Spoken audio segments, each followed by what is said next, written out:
todos os nossos pecados foram perdoados em Cristo, mas agora nós somos reputados como homens e mulheres completamente justos, completamente santos, completamente retos. Mais uma vez, não por causa de nossos méritos ou obras, mas pelo que Cristo fez na cruz do Calvário. Esse é não tem como enfatizar isso, mas esse é o ponto central da reforma protestante do século XVI.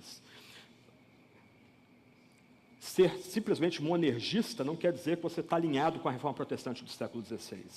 Antes da reforma protestante do século XVI, Agostinho era monergista, Isidoro de Sevilha era monergista, Bernardo de Claraval era monergista, Anselmo da Cantuária antes dele também era monergista, Tomás de Aquino, Tomás de Kempis, todos eles criam em eleição soberana, todos eles criam que Deus soberanamente elege, não por previsão de fé a obras, uma mera previsão de fé a obras, mas Deus elege os piores pecadores para que eles cheguem à fé. Todos eles eram monergistas, mas eles não entenderam que nós somos aceitos por Deus por meio de um ato, isto é, quando nós cremos em Jesus Cristo, quando nós estendemos as mãos para aquele que foi levantado na cruz pelo nosso pecado, aquele que foi esmagado na cruz no meu lugar ou no seu lugar, no lugar de piores pecadores, quando nós descansamos somente em Jesus, nós agora, por meio de um ato, somos declarados completamente justos e retos. Não só todos os nossos pecados foram perdoados, mas nós agora somos tratados como homens e mulheres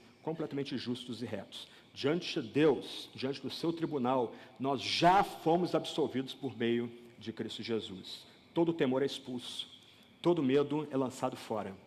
Nós agora somos estabelecidos, de fato, como novas criaturas, novos homens, novas mulheres, não por causa de nosso mérito, não por algo que a gente fez ou deixou de fazer, mas por causa de Cristo Jesus, do que Ele fez em sua vida e, finalmente, na cruz, em sua morte sangrenta naquele Calvário.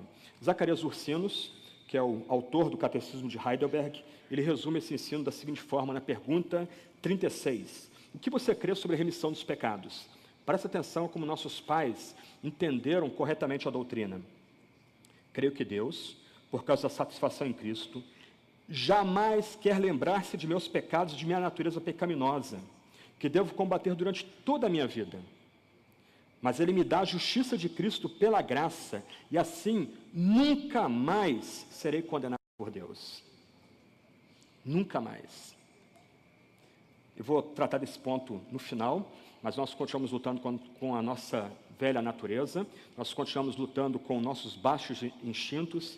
Irmãos e irmãs, a nossa única esperança aqui agora, e depois diante do tribunal de Deus, é Cristo Jesus, é sua perfeita vida, é a justiça que Ele comunica naquela cruz sangrenta onde Ele foi levantado. E essa justiça é recebida pela fé somente. A justiça perfeita de Cristo é imputada por meio da fé somente. E a fé aqui não é o fundamento da salvação, mas é o único meio de receber essa justiça. Lembra, meu primeiro ponto, a base da nossa justificação é a graça de Deus em Cristo Jesus. É a que o breve catecismo fala de a livre graça de Deus. Se você quiser visualizar o ponto aqui, você pode visualizar na sua mente aí uma cruz. O fundamento da cruz é a base da nossa justificação, e o que nos é comunicado ao estendermos as mãos para essa cruz é a perfeita justiça de Cristo, é a santidade, a retidão de Cristo que é comunicada a nós. Nós não somos salvos pela justificação, pela fé. Nós não somos justificados pela fé, nós somos justificados pela graça, e nós recebemos essa justiça pela fé somente. A fé, então, é o único meio de receber a justiça divina. Como o breve catecismo, na pergunta 86, diz: a fé em Jesus Cristo é uma graça salvadora, pelo qual o recebemos e confiamos só nele para a salvação, como ele, Cristo, nos é oferecido no Evangelho. Essa definição breve aqui de fé nos ajuda aqui a entender alguns pontos. Primeiro, o significado básico da palavra fé é crer e confiar. Como João Calvino vai dizer, os pregadores, ao expor o texto sagrado, devem retratar Cristo crucificado de tal forma e com tanta beleza que isso torna desnecessário quadros, vitrais e representações pictóricas da crucificação. Quando Cristo é retratado dessa forma diante de nós, quando Cristo sangrando, esmagado, cheio de feridas, preso no madeiro, é retratado diante de nós pela nossa, ou por meio da pregação, por meio do ensino, nós somos suscitados a confiar somente em Jesus Cristo, como dado no Evangelho, como dado na Sagrada Escritura. Nós somos suscitados a crer nesse Jesus. Nós somos suscitados a confiar nesse Jesus. E como meu bom professor de teologia sistemática nos ensinava, crer e confiar é basicamente estender mãos vazias para Cristo. É reconhecer que a gente não tem nada para trocar com Jesus, é reconhecer que a gente não tem nada para apresentar diante de Cristo. Tudo que nós precisamos para sermos novos homens, novas mulheres diante de Deus, o que nós precisamos para sermos reconciliados com Deus, está dado em Cristo, está dado na cruz de Cristo, no seu sacrifício sangrento no Gólgota, naquela cruz de vergonha e dor. Então, quando Cristo é retratado, crucificado diante de nós, quando Ele é colocado com poder diante de nós como aquele que morreu pelos nossos pecados, nós somos chamados a confiar somente nele. E nesse ponto aqui, a fé salvadora, a fé de fato salvadora, é edificada somente em Cristo, que é o fundamento da nossa salvação. E somente em Cristo como retratado, como oferecido na Sagrada Escritura. Nós não somos salvos pelas imagens populares de Jesus, nós não somos salvos por Cristo ser retratado como um tipo de guru, ou mestre, ou curandeiro. Nós somos salvos ao confiar no relato que vem dos evangelhos a respeito de Jesus Cristo. E se você lembra dos relatos de Cristo, o clímax dos relatos de Cristo é a prisão, o julgamento, os espancamentos, sobretudo a crucificação de nosso Senhor. Esse é o clímax do relato dos evangelhos, e nós somos chamados a colocar fé nesse relato, em Cristo como retratado da Escritura, se nós queremos ser de fato novos homens, novas mulheres em Cristo, se nós de fato queremos provar essa justiça que vem exclusivamente de Cristo. Então, nesse sentido, a fé é o meio pelo qual Cristo e sua justiça são imputados àquele que crê. A fé é o único meio pelo qual a justiça de Cristo, a obediência perfeita de Cristo é dada a nós. Para usar a linguagem do profeta Isaías, antes nós estávamos vestidos com roupas de mendigo, sujas, fedidas, puídas, e ao crermos em Jesus Cristo, ao estender mãos vazias para o crucificado, nós agora somos revestidos com manto de festa, com um manto mais bonito de festa de casamento. E nesse sentido, a gente precisa lembrar que essa fé salvadora não é obra humana, mas é um dom de Deus. Para lembrar de Santo Agostinho, famoso bispo de Hipona, ele dizia que nós não somos eleitos porque Deus previu que teríamos fé. Nós temos fé porque Deus nos elegeu. Então, nesse sentido, se a fé fosse fundamento, a base da justificação, a fé seria um outro tipo de obra meritória realizada na presença de Deus. Mas a fé não é obra meritória. A fé é o reconhecimento que nós não temos nada. A fé é o reconhecimento que nós precisamos de uma justiça que vem de fora de nós, que é estranha a nós. A fé é o reconhecimento que nossa roupa é suja, é imunda, e que nós precisamos das roupas de festa que estão em Cristo. Nós precisamos ser revestidos das vestes do próprio Senhor Jesus. Então, por isso, a Sagrada Escritura vai lembrar que a fé também é um dom do Espírito Santo, ela é comunicada pelo Espírito Santo. A gente pode lembrar aqui de Atos 13, 48, que chegam a fé, aqueles foram destinados para tal, Efésios 2, 8 e 9, Hebreus 12, 2, que lembra que Jesus é o autor e consumador, não só da fé dos grandes santos do Antigo Testamento, mas também autor e consumador de nossa fé. E essa fé é recebida no contexto da vocação eficaz e da regeneração. Nesse sentido, nós estamos realmente presos num problema que nós não temos como resolver, mas Deus resolve do começo ao fim. Deus permanece justo, isto é, Deus permanece reto, Ele não muda, Ele envia o Filho dEle para morrer pelos nossos pecados, e o que Ele faz é que quando nós cremos em Jesus, toda a justiça perfeita de Cristo é comunicada positivamente àquele que crê. Aquele que crê não é só completamente perdoado. Aquele que crê não é apenas tem todos os seus pecados perdoados, mas aquele que crê agora é declarado justo, é tratado como justo diante de Deus, como se nunca tivesse cometido pecado algum, não pelos seus méritos, mas pelo mérito de Cristo Jesus. E até mesmo a fé que é exigida da gente da Sagrada Escritura é suscitada em nós por obra do Espírito Santo. Nós somos colocados diante de uma encruzilhada ao ouvirmos a mensagem da justificação. De um lado, nós, com o nosso fardo, e quem já leu o Peregrino vai entender, nós somos colocados diante de Cristo crucificado, e com aquele peso sobre nós, nós lembramos, ou nós somos ensinados, eu preciso da justiça de Cristo. Eu preciso receber os benefícios que vêm do sacrifício de Jesus. Mas eu não consigo fazer com que essa justiça venha a mim. Eu preciso implorar, Deus, me dá fé, aumenta a minha fé, move meu coração de tal forma que eu descanse nesse que está crucificado diante dos meus olhos. Então, até mesmo a fé é um dom de Deus. Caminhando para o final, eu queria comparar muito rapidamente aqui, numa tabela, a visão luterana e reformadora da justificação e a visão católica da justificação. O que deve nos espantar é que, nesse ano que nós celebramos os 500 anos da Reforma Protestante do século XVI, muitos de nós ou ensinam ou são ensinados num paradigma basicamente católico quanto à justificação. A visão luterana e reformada da justificação vai ensinar que a justificação é um ato forense, um ato que ocorre no âmbito do tribunal de justiça divino. Deus é juiz, Deus é o vingador do nosso pecado, mas por causa de Cristo nós somos absolvidos e reputados ou declarados justos. Para a visão católica, a justificação vem como um ato de cura, e a imagem que se tem não é do tribunal, mas de um hospital, onde as pessoas são gradualmente curadas. Na visão luterana e reformada, a justiça é alheia, ela vem de fora de nós. Nós não conseguimos produzir justiça em nós mesmos para entrarmos em comunhão com Deus. Para sermos reconciliados com Deus, é necessário que Deus nos impute a justiça que vem de fora de nós, a justiça dada em Cristo Jesus. Para a tradição católica, a justiça é inerente, ela está dentro do crente. Essa justiça ela é aperfeiçoada na medida que o crente tem acesso aos sacramentos da igreja. Na visão luterana, reformada, a justiça é imputada ao crente. Na visão católica, a justiça é transmitida. Na visão luterana e reformada, a justificação vem pela fé somente. E a fé é autodenúncia, a fé é mãos vazias, a fé é confiar, é descansar na graça de Deus oferecida em Cristo Jesus. Na visão católica, começa pela fé e continua pelos sacramentos e as boas obras. Na visão luterana e reformada, a justificação é dada agora, por meio de um ato, com base na obra completa de Cristo. Na visão católica, a justificação é dada agora, com base naquilo que nós nos tornaremos. Nós estamos sempre em caminho para receber a justificação. Nós nunca temos segurança. E esse é o último ponto. Enquanto na visão luterana e reformada o futuro já está garantido para os justificados, na visão católica o futuro é incerto. O fiel vive naquele pavor, num medo terrível de cair da graça e perder a salvação.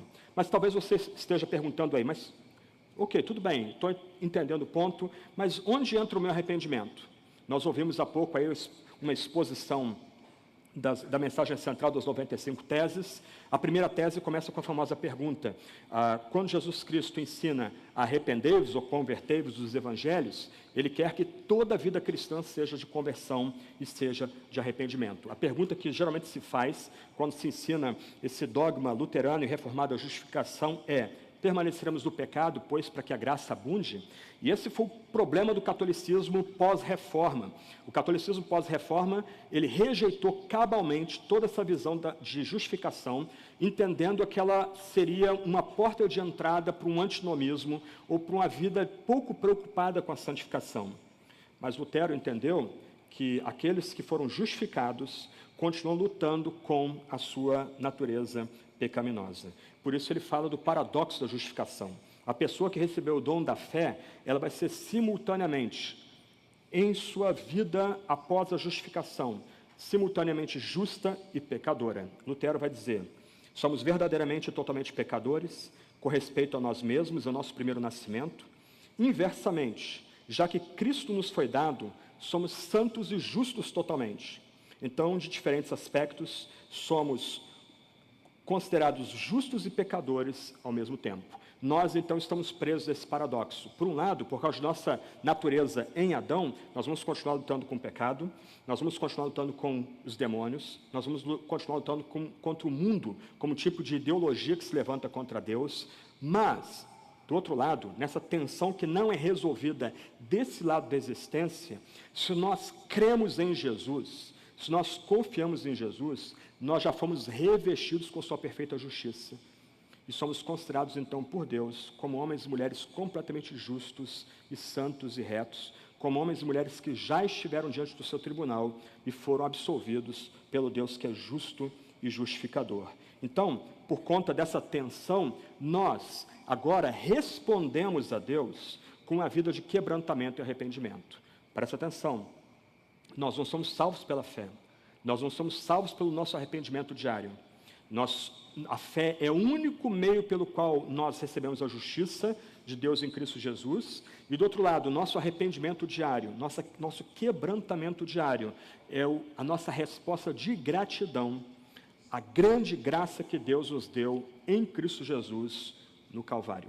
Por isso, como Lutero vai destacar, toda a vida cristã vai ser vida de boas obras a partir do ensino da doutrina da justificação pela fé somente. Ele vai dizer que o cristão vive não em si mesmo, mas em Cristo e em seu próximo. Então, num aspecto aqui bem sério, se de um lado, o fundamento da justificação é a graça de Deus em Cristo Jesus, a justificação consiste em Deus comunicar a sua justiça, dada em Cristo a pecadores, e essa justiça é comunicada pela fé somente, aqueles que creram em Deus e em Cristo, agora têm uma vida marcada por humildade, por quebrantamento, pela busca da santificação diária, não como a forma de aumentar ou diminuir o amor de Deus, não com a forma de atualizar a graça divina momento após momento, porque o amor de Deus por nós não aumenta nem diminui, ele continua nos amando, como nos ama desde antes da fundação do mundo, ele comunica esse amor de forma imediata a nós quando cremos em Jesus crucificado, como dado no madeiro.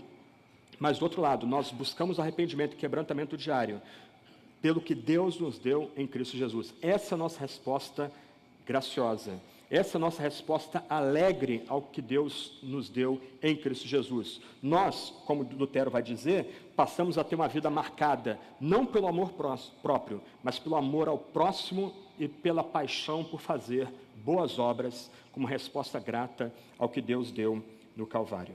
Eu queria encerrar lendo mais uma vez Zacarias Ursinos, no Catecismo de Heidelberg, na pergunta 60, ele resume tudo que nós vimos até o presente momento. O fundamento da justificação é a graça de Deus. A justificação consiste na imputação da justiça e da obediência perfeita de Cristo ao que crê somente, ao que confia somente. Esse que confia e crê em Jesus vai viver uma tensão durante toda a sua vida. De um lado, objetivamente, ele já é justo e contado como reto e santo na presença de Deus, mas ele continua lutando com seus baixos instintos, com a sua natureza adâmica, mas do outro lado, ele agora tem liberdade para viver uma vida de alegria, de quebrantamento, de humildade, de arrependimento na presença de Deus. Zacarias Ursinos resume então tudo isso da seguinte forma: como você é justo perante Deus? Presta atenção na resposta. Somente por verdadeira fé em Jesus Cristo. Mesmo que minha consciência me acuse de ter pecado gravemente contra todos os mandamentos de Deus e de não ter guardado nenhum deles, e de ser ainda inclinado a todo o mal, olha que bonito isso, gente. Todavia Deus me dá, sem nenhum mérito meu, por pura graça e perfeita satisfação, a justiça e a santidade de Cristo. Grifa isso. Deus me trata como se eu nunca tivesse cometido pecado algum ou jamais tivesse sido pecador. E como se pessoalmente eu tivesse cumprido toda a obediência que Cristo cumpriu por mim. Esse benefício é meu somente se eu aceitar pela fé de todo o coração. Que Deus nos ajude de fato a honrar a tradição da Reforma, que nós celebramos esse ano, esses 500 anos da Reforma Protestante do século XVI, não só redescobrindo a doutrina da justificação, mas pregando, ensinando, vindicando essa mesma doutrina aqui e agora. Vamos orar. E nós encerramos.